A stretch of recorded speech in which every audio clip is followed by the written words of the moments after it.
दुख दर्द भव के सब मिटे सतगुरु चरण नित से। ये दुख दर्द भव के सब मिटे सतगुरु चरण नित से। ये गुरु भक्ति बिन कछु ना बने। मैं ही सकल संतन कही गुरु भक्ति बिन कछु ना बने। श्री सद्गुरु महाराज की जय। परमाराध्य सद्गुरु महाराज गुरुदेव महर्षि संत सेवी परमहंस जी महाराज, हमारे आदरणीय स्वर्गीय पवन बाबू, हमारे बीच साधक वृंद, सत्संग प्रेमी महान भाव, माता एवं बहनों, हम लोग साधु संघ का लाभ उठाए, साधना का भी लाभ उठाए, सत्संग प्रवचन से भी लाभ उठाए। हमारे जो निरंजन बाबा हैं, उन्होंने भी अपने ज्ञान से हम लोगों को लाभान्वित किया है। हमारे ऋषि बाबा, उसने भी अपनी सेवा से हम लोगों को प्रभावित किया है। जो हमारे महेश्वर बाबा हैं, उनके अनुभवों को हम लोगों ने सुना है। और जो जयराम बाबा हैं, उनके वाद्य कलाओं को भी हम सुनकर के प्रभावित हुए हैं। तो इन सभी साधु महात्माओं और संगीतज्ञ को बहुत बहुत साधुवाद, धन्यवाद है। आप लोगों ने सुनने का सहयोग किया, आप लोग साथ दिए। यदि श्रोता अनुकूल ना हो तो वक्ताओं का मन खिन्न हो जाता है। तो आप लोगों ने बड़े उत्तम ढंग से अच्छे श्रोताओं का जो कर्तव्य है वो निभाया है। इसलिए आप लोगों को भी बहुत बहुत साधुवाद। इस आवास में अवस्थित जितने सदस्य हैं वो भी बड़े संस्कारी हैं और सत्संग के प्रति लगाव रखते हैं। उनके विचारों को मैं नमन करता हूँ। और जो भी हमारे मुख्य कार्यकर्ता हैं, सुशील बाबू और दीपक बाबू, इन दोनों के लिए मंगल कामना, शुभकामना है। माता जी ने बहुत बड़ा यज्ञ कराया, सत्संग यज्ञ, अपने सिर पर जो कि गोवर्धन पर्वत उठा करके रखी। तो हम लोग तो पीछे से लाठी लगा के रखे थे, लेकिन हाथ माता जी का था और साथ गुरुदेव का था। तो गुरुदेव के साथ से, माता जी के हाथ से और हम लोगों के सहयोग से ये यज्ञ संपन्न हो गया। तो बहुत बहुत धन्यवाद है।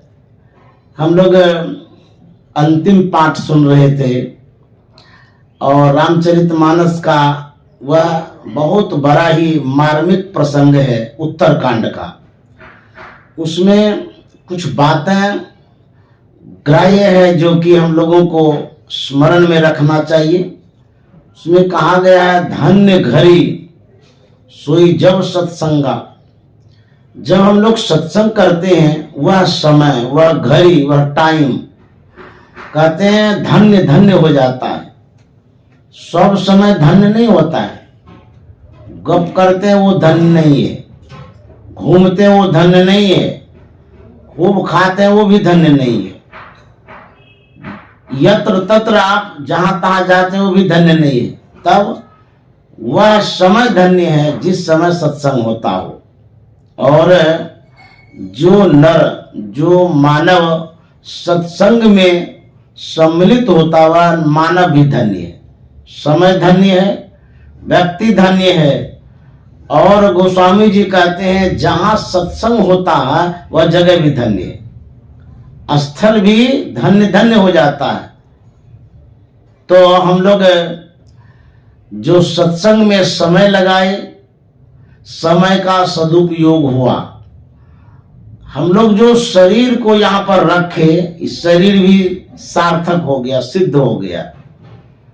मन वचन कर्म से हम लोग सत्संग सुनते रहे, आपका मन वचन और कर्म सब सार्थक हो गया है, इसीलिए हम लोग धन्य धन्य हैं। जब आयोजन होता है तो अलग अलग तरह से हम लोग आयोजन करते हैं, अलग अलग तरह का आयोजन भी होता है। शादी विवाह में खुशियां मनाते हैं, जब बर्थडे होता है उसमें भी गिफ्ट मिलता है तो खुशियां होती है। श्राद्ध में भी लोग जुड़ते हैं, उसमें भी खुशियां ही होती है मिलजुल करके। तो संसार में जितनी भी खुशियां हैं, उन खुशियों में जो सत्संग वाली खुशी है, ऐसी खुशियां नहीं मिलती है। जितना भी आप प्रोग्राम कर लीजिए, लाखों लाख खर्चा कर लीजिए, आपको जो सुकून शांति सत्संग में मिलेगा वो और किसी कार्यक्रम में नहीं मिलेगा। ईश्वर परमात्मा ने दुनिया की जितनी रचनाएं हैं, उन रचनाओं में जो उपलब्धियां हैं, उनमें सबसे श्रेष्ठ मानव शरीर को माना गया। बहुत कुछ उत्पन्न हुआ है, परमात्मा ने बहुत कुछ इस संसार में उत्पन्न किया है, लेकिन मानव को जो उत्पन्न किया है सबसे श्रेष्ठ किया है, सबसे महान कार्य हुआ है परमात्मा से। हम लोग उसी रचना में मानव बने हुए हैं। तो कहते यदि वो मानव सत्संग करता है तब उसकी विशेषता है, नहीं तो गोस्वामी जी कहता ते नर नरक रूप जीवत जग, भव भंजन पद विमुख भागी, नहीं सत्संग भजन नहीं हरि को श्रवण राम कथा अनुरागी। वह नर नरक के समान है जो सत्संग भजन नहीं करता है।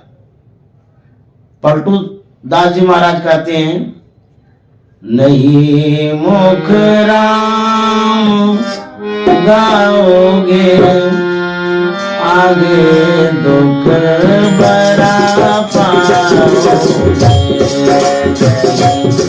दुख राम गाओगे, आगे दुख बड़ा पाओगे।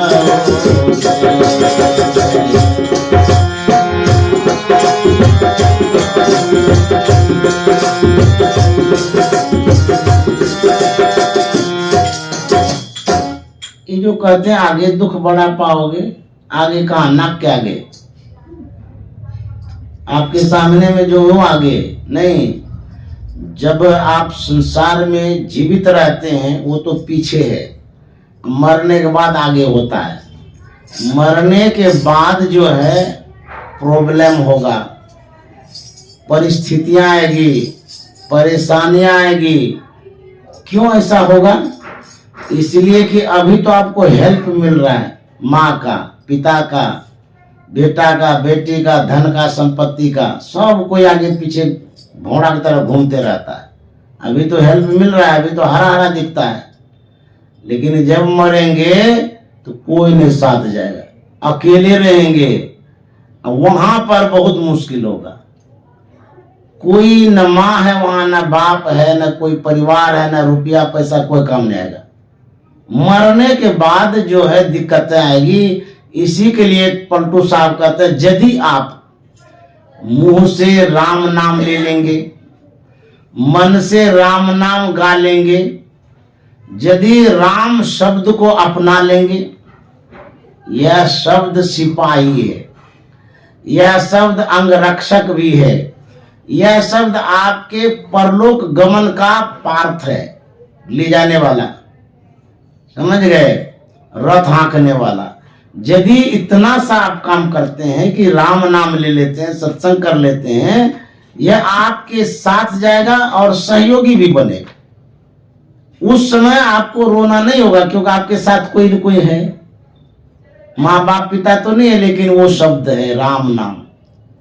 पलटू साहब कहते हैं राम बिन कौन तारेगा, पकड़ जम दूत मारेगा।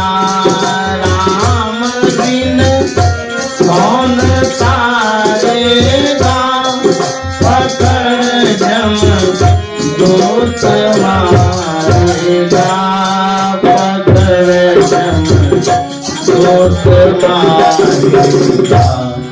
नहीं राम में आगे बना पाओगे।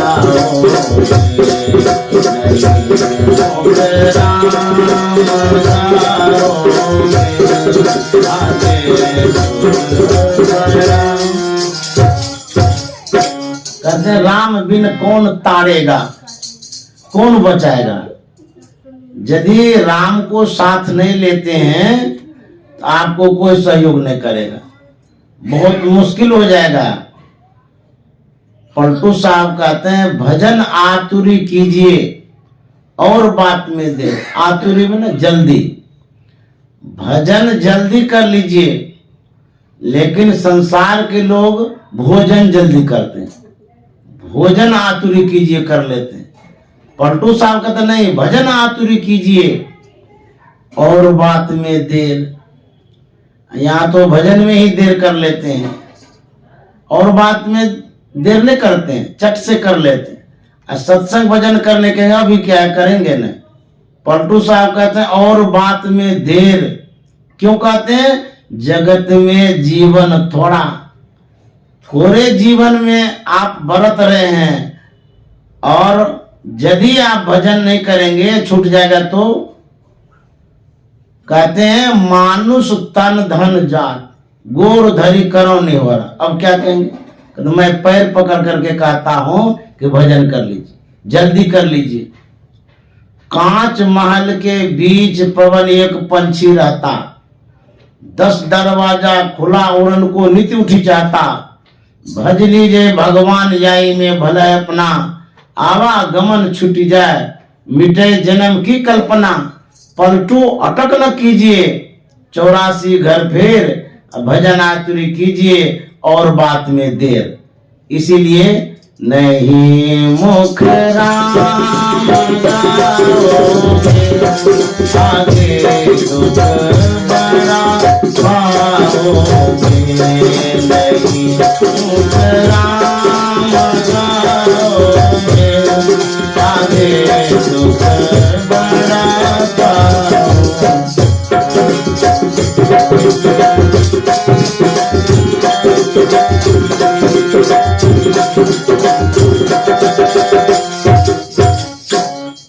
कबो सत संग न देना, भूखे को नहीं कुछ देना। कबो सत संग न देना, भूखे को नहीं कुछ देना। भूखे को नहीं कुछ देना।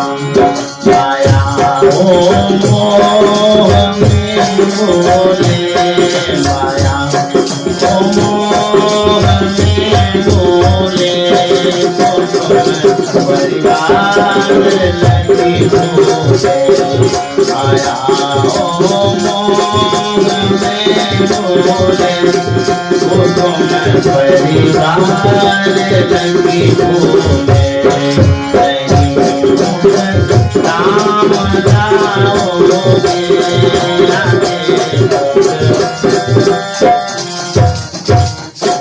कहते हैं कबो सत्संग न किन्ना, जो कभी सत्संग नहीं करता है और जो आवश्यक व्यक्ति है, जरूरतमंद है, जिसे भोजन की आवश्यकता है, आप न भोजन कराए, न कुछ दान पुण्य किए, न अच्छा शुभ कर्म किए, तो कहते हैं बहुत मुश्किल होगा आगे।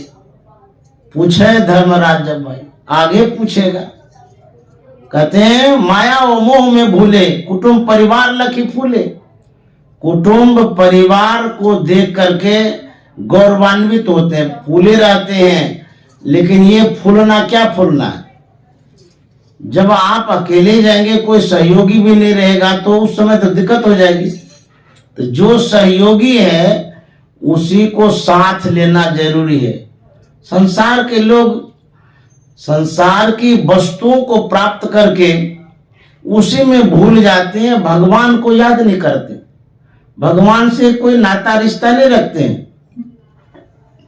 किसी के उपकार को मानना चाहिए। संसार में सबसे बड़े उपकारी कौन है? कहते परमात्मा। उससे बढ़कर के कोई उपकार करने वाला नहीं है। एक लड़की थी जिनकी सगाई हो गई, विवाह के पूर्व सगाई होती है। तो वह लड़की जिसकी सगाई हो गई, उनके जो होने वाले पति देव थे, जिनसे विवाह होगा, जो वर होने वाला था, दूल्हा, बड़ा अच्छा था, विचार का भी अच्छा, संस्कार का भी अच्छा। लड़के के मन में होता है जो हमारे होने वाली पत्नी है उसको एक गिफ्ट देंगे, भेंट। हम लोगों में परंपरा है, वर वधू को भेंट दिया जाता है, कपड़ा लता, पैसा, गहना जेवर आदि। तो लड़का सोचता है कि फर्स्ट गिफ्ट में हम क्या दें उस लड़की को, जिससे कि वो खुश हो जाए, प्रसन्न हो जाए। तो जो भी लड़कियां हैं या माताएं हैं, महिलाएं हैं, स्त्री हैं, उनको सबसे प्यारा जो है ना गहना होता है, चाहे वो गले का हो, नाक का हो, कान का हो, गहना से वो खुश हो जाएगी। भले आप खाने कम दीजिए, लेकिन शॉपिंग कराने जाइएगा, गहना खरीद के दीजिएगा तो बहुत धन्यवाद देंगे, बहुत खुश होती है। तो लड़के के मन में होता है गहना दे देते हैं। अब तो कौन सा गहना देंगे? वो सोचता है सबसे बढ़िया नथिया दे देंगे, नाक में पहनेगी, सुंदर लगेगी। हो गया सोनार के पास, सोनार से कहता है कि एक बेशकीमती आभूषण द्रव्य का आभूषण नथिया बना दीजिए। तो सोनार नथिया बनाता, वह लड़के के हाथ में दे देता है। लड़का पार्सल करता है पत्नी के नाम से, वहां जाता है। तो वह लड़की जब पार्सल खोलती है तो उसमें पाती है नथिया। नथिया देख करके वो फूले नहीं समाती, बहुत खुश होती है, हमारे होने वाले पतिदेव कितने अच्छे हैं। अभी तो शादी हुई नहीं है, शादी के पहले ही हमको नथिया भेंट किया है फर्स्ट गिफ्ट में। अभी इतना मानता है तो बाद में कितना मानेगा। लड़की कहती है कि अभी इतना सम्मान करता, मानता है, बाद में तो और भी मानेगा। अपनी खुशियों को बांटने के लिए वह लड़की सखियों के बीच जाती है, सखियों के पास, और बताती है कि देखिए अभी तो हमारी शादी हुई नहीं है, लेकिन लड़का इतना अच्छा है कि हमको नथिया भेंट किया है। जितनी लड़कियां थी सब बड़ाई करती, वाकई में तुम बड़ा खुश नसीब हो कि तुमको नथिया भेंट किया है। अभी इतना मानता, बाद में कितना मानेगा। कई एक सखियां थी, बातचीत करते करते सड़क तक चली गई। वहां पर एक झुंड में लड़कियां हो गई, एक ही बात कि हमारे पतिदेव बड़े अच्छे हैं, हमको नथिया भेंट किया है, अभी इतना मानता है तो बाद में कितना मानेगा। एक महात्मा जी आ रहे थे, उनको उस बच्चियों की आवाज सुनाई दिया। वह बड़ा आश्चर्यचकित होता है कि इतनी छोटी छोटी लड़की और पति का गुणगान गाते गाती नहीं है, एक ही रट लगा रही है, हमारे पतिदेव अच्छे हैं, अच्छे हैं। जानना चाहा कि देखे थी बात क्या है। महात्मा वहां पहुंच गए। महात्मा जी ने उस युवतियों से पूछ दिया कि तू लोग रट लगा के रखिए, हमारे पतिदेव अच्छे हैं, बात क्या है। वह लड़की कहती है कि महाराज मेरी अभी सगाई हुई, शादी नहीं हुई है। जिस लड़के से शादी होगी वो लड़का इतना अच्छा इंसान है कि मेरे लिए फर्स्ट गिफ्ट में नथिया भेज दिया है। अभी इतना मानता है तो बाद में कितना मानेगा। जिनकी शादी नहीं हुई है वो तो इस ख्वाब में है कि बाद में कितना मानेंगे, और जिनकी शादी हो गई है वो प्रत्यक्ष में देख लीजिएगा अभी कितना मानते हैं। समझ गए? तो महात्मा ने कहा वाकई में तुम भाग्यशाली हो, तुम्हारे इतने अच्छे पतिदेव हैं। उस महात्मा ने कहा कि बालिकाओं जरा विचारो, जिस जागतिक पतिदेव ने तुमको एक नथिया दिया है उस कारण से तुम नाम लेते आघाती नहीं हो। जिस जगतपति परमात्मा ने नाक दिया है उसका एक बार नाम नहीं लेती हो। सबसे पहला गिफ्ट किनका है? नाक देने वाले का है या नथिया देने वाले का? तो लड़की ने कहने ने नाक देने वाले ने पहले नाक दिया है, नथिया देने वाले तो अभी दे रहे हैं। तो बोले कि सबसे इंपॉर्टेंट जरूरी गिफ्ट परमात्मा का है, उसने नाक दिया है और अभी पतिदेव नथिया दे रहे हैं। तो महात्मा ने कहा नाक देने वाले का नाम नहीं लेती हो और नथिया देने वाले का गुणगान करती हो, और यदि इस बार परमात्मा का नाम नहीं लोगी तो दूसरे बार सुर्पनखा बना के भेज देंगे, अब कहाँ नथिया पहनेंगे। तो परमात्मा जो है वो नाक देने वाले, तो परमात्मा का गिफ्ट बड़ा है ना। इसलिए नहीं मुख राम गाओ, आगे मुख बड़ा पाओगे। नहीं मुख राम गाओगे, आगे तुझे धर्मराज जग माई, वचन नहीं आई। तुझे धर्मराज जग माई, वचन नहीं आई। वचन नहीं आई। दास लखी रोया, दास लखी रोया, सुधर तन आए थे रोया। दास लखी रोया, सुधर तन आए थे रोया। नहीं राम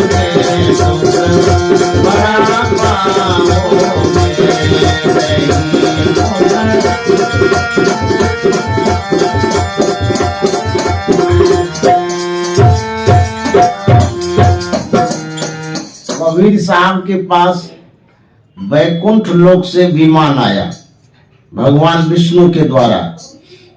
तो भगवान विष्णु ने कहा था कि कबीर साहब को इस विमान पर वैकुंठ लोक ले आओ।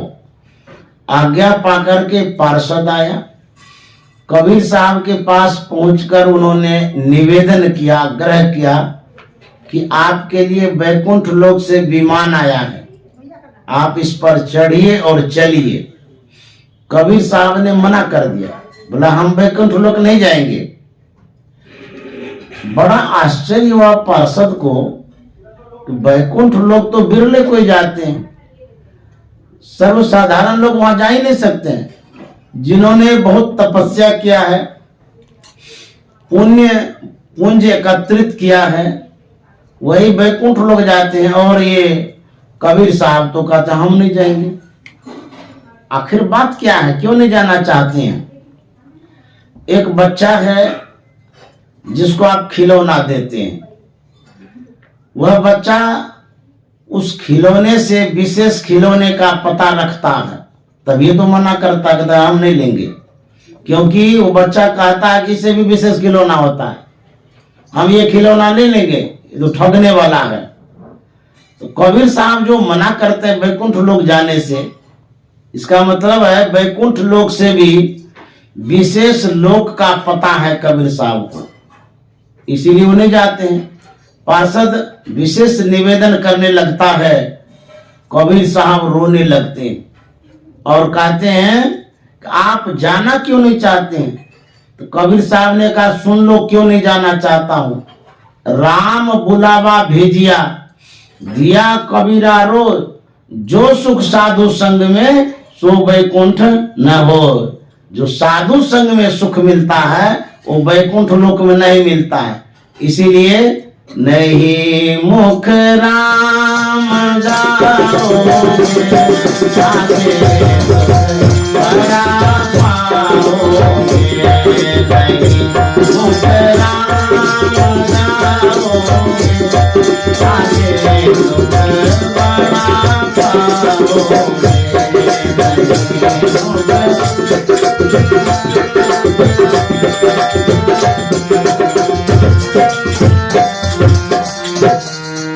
राम जपो राम जपो राम जपो आप रे, राम जपो राम जपो राम जपो। और भव नीर निधि नाम निधि नाम रे, और भव नीर निधि। राम जपो राम जपो राम जपो आप रे, और भव नीर निधि।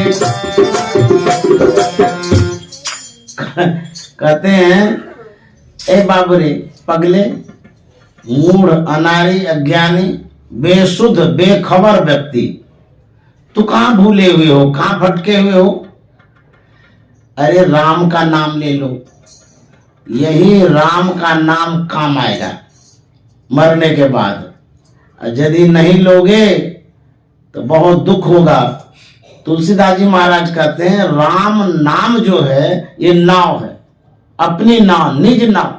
जैसे कोई नदी से पार होना चाहता है, अपनी नाव हो तो जब मन तब पार हो जाएंगे, दूसरे की नाव होगी तो जब उनका मन होगा तब पार करेंगे। ये राम नाम अपनी नाव है, निज नाव। इसीलिए राम नाम लेने के लिए कहते हैं। राम नाम यदि नहीं लेंगे, अपनी नाव नहीं रहेगी, तो फिर बेड़ा पार होने में दिक्कत होगा। कबीर साहब कहते हैं, दीवाने मन भजने बिना दुख भयो, दीवाने मन भजने बिना दुख भयो, दीवाने मन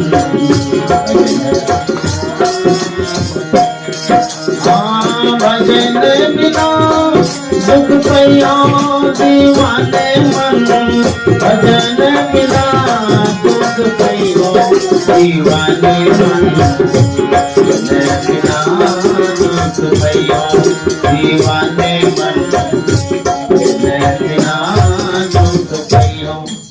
कहते हैं भजन के बिना दुख होगा, दीवाने मन भजन बिना दुखेंगे, बहुत दुख होगा। क्या दुख होगा? सत्संग भजन नहीं करके जाएंगे, भूत योनि में जाना पड़ेगा, भूत बनना पड़ेगा। पहला जन्म भूत का पई हो, सात जन्म बच गई हो। पहला जन्म भूत का पई हो, सात जन्म बच गई हो। कांटे पर ले पानी पहियों, कांटे पर ले पानी पहियों, प्यास नहीं मर गईयो, दीवाने मन बिना दुख भैया, दीवाने मन बिना दुख भैया, दीवाने मन बिना। कहते हैं भूत बन जाएंगे तो फिर गला पतला होगा, पानी भी नहीं पी पाएंगे। तो जब सत्संग भजन करते हैं, इससे आपका जो परलोक है प्रशस्त होता है, वहां सुख मिलता है, जीव को मिलता है। आत्मा जो है ना शांति को प्राप्त करती है, इसीलिए सत्संग की बड़ी आवश्यकता है।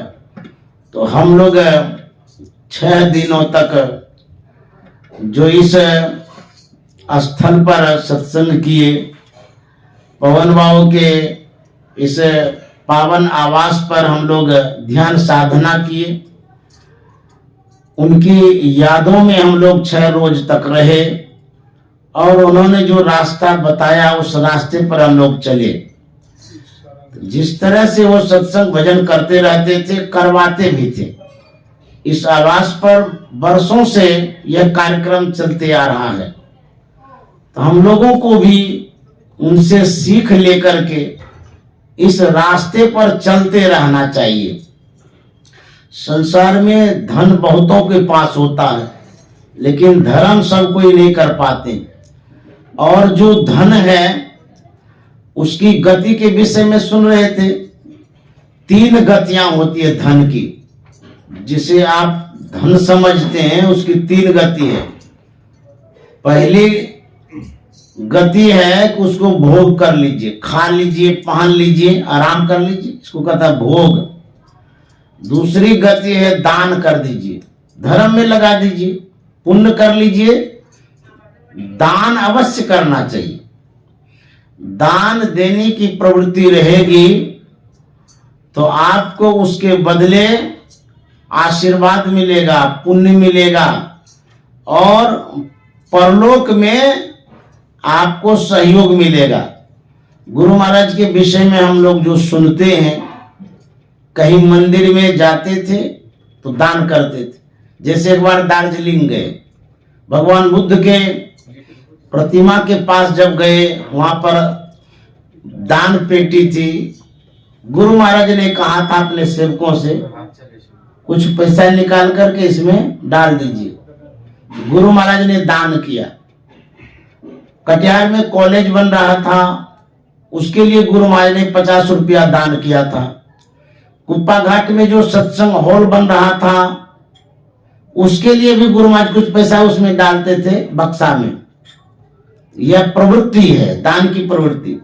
गुरु महाराज कहते थे जो आप भोजन करते हैं सब पेटे में रह जाए तो मरिए जाएंगे, निकलना भी जरूरी है, और यदि सब निकल जाए तो तब भी मर जाएंगे।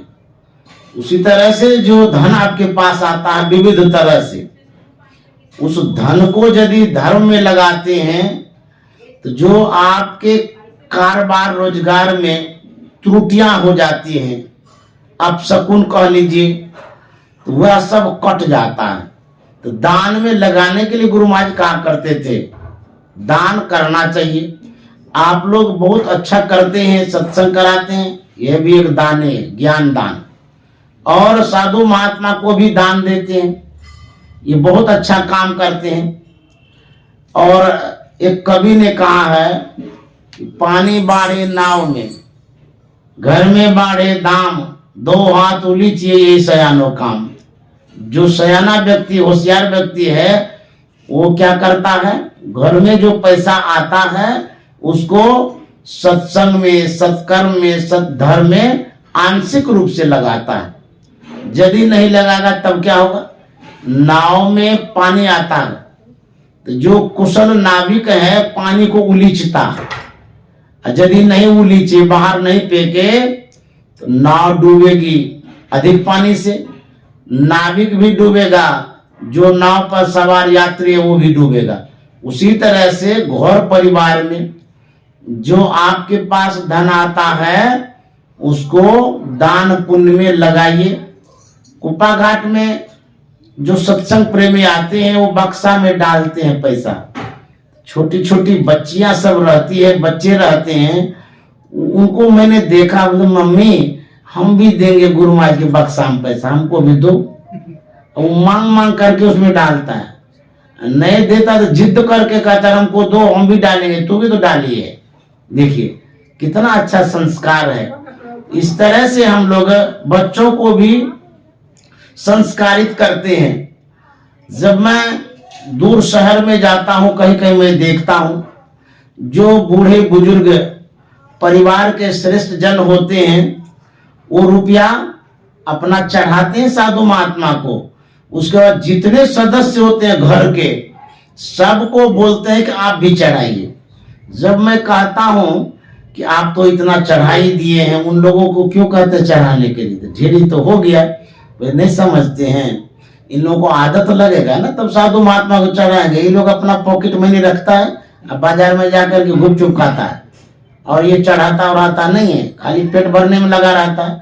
इनको कहते हैं इसीलिए जानबूझ के चढ़ाओ, आदत बनी रहेगी तो बाद में चढ़ाएंगे। हम मर जाएंगे तो कौन सिखाएगा, तो हम सिखाते हैं चढ़ा चढ़ा करके चढ़ाने के लिए। रुपया भी चढ़ाइए, जो कुछ चढ़ाना सब चढ़ाइए। सब चढ़ाने का मतलब यदि सब चढ़ा दीजिएगा हम लोग लेके चले जाएंगे।